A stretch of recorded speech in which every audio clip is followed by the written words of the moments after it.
क्या सिर्फ 1 लाख रुपए इन्वेस्ट करके बेहतर रिटायरमेंट प्लानिंग किया जा सकता है? तो इसका जवाब है हाँ, बिल्कुल किया जा सकता है। अगर आपके पास कुछ लमसम पैसे हैं और आपके पास सही प्लानिंग नहीं है उसको सही जगह इन्वेस्ट करने के लिए, तो इस वीडियो को पूरा ज़रूर देखें।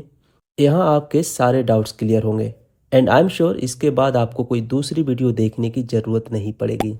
हेलो एवरीवन, मैं हूं भूपेंद्र और आप देख रहे हैं the tomorrow goal channel.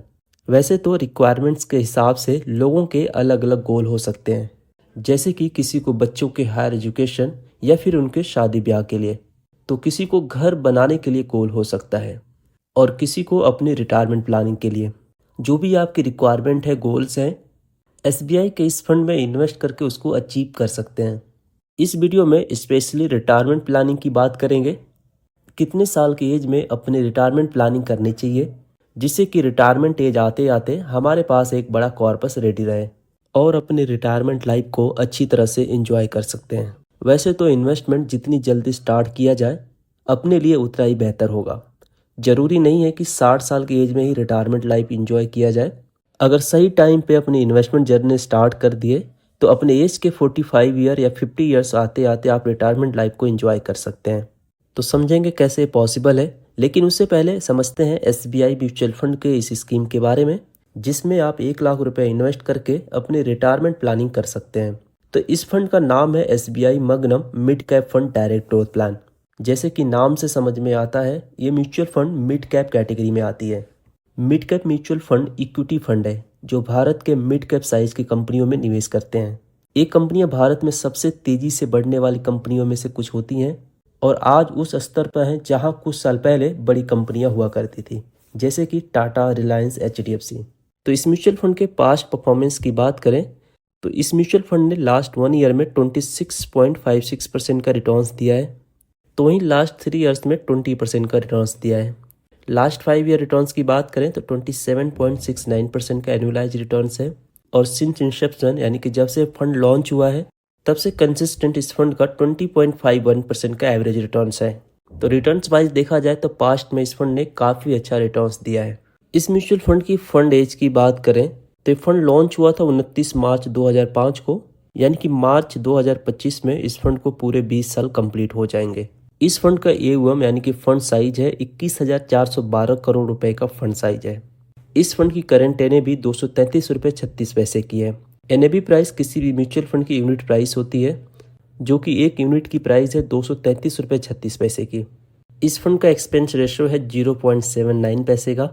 Expense ratio का मतलब होता है कि जो म्यूचुअल फंड में हम पैसे इन्वेस्ट करते हैं तो हमारे इन्वेस्टमेंट को मैनेज करने का मैनेजमेंट चार्ज होता है जो कंपनी हमसे चार्ज करती है। इस फंड में 1% का एग्जिट फ्लोट लगेगा अगर 1 साल से पहले अपने म्यूचुअल फंड को किसी कारणवश रिडीम करते हैं। तो 1 साल के बाद रिडीम करेंगे तो किसी भी तरीके का कोई भी रिडीम्शन चार्ज नहीं देना पड़ेगा।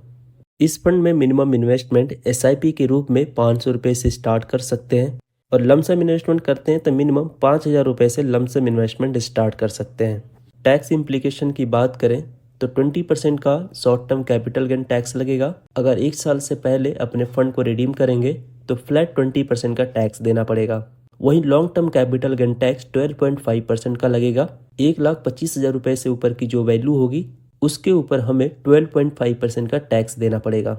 इस म्यूचुअल फंड के फंड मैनेजर की बात करें तो इस फंड में 2 फंड मैनेजर हैं जो इस फंड को मैनेज कर रहे हैं।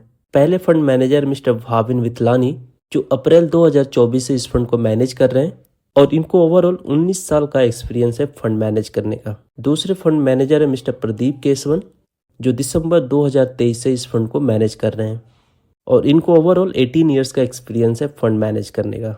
दोस्तों, किसी भी म्यूचुअल फंड में उसके फंड मैनेजर बहुत ही अहम रोल रखते हैं। वो अपने एनालिस्ट और एक्सपीरियंस के बेस पे हमारे फंड को मैनेज करते हैं और अलग अलग सेक्टर और अलग अलग कैटेगरी में हमारे फंड को इन्वेस्ट करते हैं, जिससे हमें लॉन्ग टर्म में एक अच्छा रिटर्न्स देखने को मिलता है। अगर इस फंड के स्टॉक होल्डिंग्स वाइज बात करें तो इस फंड का जो मार्केट कैप है, लार्ज कैप पे 6.36% की होल्डिंग है, मिड कैप सेक्टर में तकरीबन 70% की होल्डिंग है और स्मॉल कैप सेक्टर में तकरीबन 19% की होल्डिंग है। टॉप होल्डिंग्स वाइज बात करें तो क्रिसिल लिमिटेड में 4% की होल्डिंग है, टोरेंट पावर लिमिटेड में 4% की होल्डिंग है, सुंदरम फाइनेंस लिमिटेड में 3.34% की होल्डिंग है और वोल्टास लिमिटेड में 3% की होल्डिंग है। टॉप सेक्टर्स वाइज देखा जाए तो फाइनेंशियल सेक्टर में 14.5% की होल्डिंग है, सर्विसेज में 11.86% की होल्डिंग है, हेल्थ केयर सेक्टर में 11.29% की होल्डिंग है, कैपिटल गुड्स में 8.88% की होल्डिंग है। तो होल्डिंग्स वाइज भी देखा जाए तो काफ़ी अच्छी होल्डिंग्स है इस म्यूचुअल फंड की। दोस्तों, अब म्यूचुअल फंड कैलकुलेटर के माध्यम से समझने की कोशिश करते हैं किस एज में आप म्यूचुअल फंड में इन्वेस्टमेंट स्टार्ट करेंगे, यानी कि 1 लाख रुपए किस एज में इन्वेस्ट किया जाए जिससे कि हमें अपने रिटायरमेंट टाइम तक वो 1 लाख रुपए जो इन्वेस्टेड अमाउंट है वो बड़े कैपिटल में कन्वर्ट हो जाए। तो एग्जाम्पल के लिए मान के चलते हैं कि इस फंड में 1 लाख रुपए लमसम इन्वेस्ट करना है और जैसे कि इस फंड ने अपने पास्ट में 20% से ज़्यादा का एवरेज रिटर्न्स दिया है सिंस इंसेप्शन, लेकिन हम इसको और थोड़ा कम कर लेते हैं। मान लेते हैं कि आने वाले टाइम में इस म्यूचुअल फंड से 17% का एनुअलाइज रिटर्न्स मिलता है। तो जो हमारा 1 लाख रुपए इन्वेस्टेड अमाउंट है, तो 1 लाख रुपए अगर इन्वेस्ट करके छोड़ते हैं 20 साल के लिए, तो 20 साल में जो हमारा एस्टिमेटेड रिटर्न्स बनेगा 22,10,560 रुपये का एस्टिमेटेड रिटर्न्स बनेगा और हमारे इन्वेस्टेड अमाउंट के साथ जो टोटल वैल्यू रहेगी 23,10,560 रुपये की टोटल वैल्यू रहेगी। और 25 साल तक कंटिन्यू इन्वेस्टेड रहते हैं 1 लाख रुपये के साथ, तो एस्टिमेटेड रिटर्न्स बनेगा 49,65,63 रुपये और इन्वेस्टेड अमाउंट के साथ जो फाइनल वैल्यू रहेगी 50,65,783 रुपये। और यदि इसी फंड में 30 साल तक कंटिन्यू इन्वेस्टेड रहते हैं तो 30 साल में एस्टिमेटेड रिटर्न्स बनेगा 1,10,06,465 रुपये। इन्वेस्टेड अमाउंट के साथ जो टोटल वैल्यू रहेगी 1,11,06,465 रुपये। अब यहाँ पे कंपाउंडिंग का जादू समझिए। 30 साल में आपको 1,11,00,000 रुपए की वैल्यू दिख रही है, वहीं 5 साल और इन्वेस्टेड रहते हैं यानी कि 35 साल तक टोटल इन्वेस्ट करते हैं, तो 35 साल में जो एस्टिमेटेड रिटर्न्स बनेगा 2,42,50,347 रुपये और इन्वेस्टेड अमाउंट के साथ जो फाइनल वैल्यू रहेगी 2,43,50,347 रुपये। यानी कि 30 साल में जो 1,11,00,000 रुपए की वैल्यू बन रही थी, 5 साल और इंक्रीज करने पे 2,43,00,000 रुपए की वैल्यू बन रही है। तो बेसिकली यही मैजिक है कंपाउंडिंग इंटरेस्ट की। जितने लॉन्ग टर्म के लिए आप इन्वेस्टेड रहेंगे, आपका पैसा उसी हिसाब से ग्रो करता चला जाएगा। तो इस कैलकुलेशन से हमें एक चीज़ समझ में आ रही है कि अगर हमें अपने रिटायरमेंट प्लानिंग करनी है सिर्फ 1 लाख रुपए के साथ, तो हमें अपने एज के 25 साल में 1 लाख रुपए इन्वेस्ट कर देना है। यानी कि जब आपकी एज 25 साल की है उसी समय अगर आप 1 लाख रुपए इन्वेस्ट कर देते हैं तो 35 साल में वो 1 लाख रुपए ग्रो होके 2,43,00,000 रुपए में कन्वर्ट हो सकता है।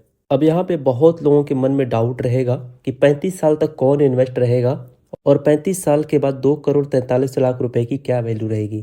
तो दोस्तों जरा समझिए कि आपने सिर्फ 1 लाख रुपए इन्वेस्ट किया 2,43,00,000 रुपए के लिए। अगर आपको जल्द से जल्द फाइनेंशियल फ्री होना है, अपनी रिटायरमेंट लाइफ एंजॉय करनी है, तो उस हिसाब से आपको इन्वेस्टमेंट प्लानिंग करनी पड़ेगी। आप ज़्यादा कैपिटल इन्वेस्ट करिए, SIP करिए और 20 से 25 साल में भी अपने गोल को अचीव कर सकते हैं। ज़रूरी नहीं है कि आपको 35 साल 40 साल आपको इन्वेस्ट करना है। अगर कैपिटल है तो आप जल्द से जल्द अचीव कर सकते हैं। अगर 10 लाख रुपए वन टाइम इन्वेस्ट कर देते हैं 25 साल के लिए, तो 17% एक्सपेक्टेड रिटर्न के हिसाब से 10 लाख रुपए 5 करोड़ में कन्वर्ट हो सकता है।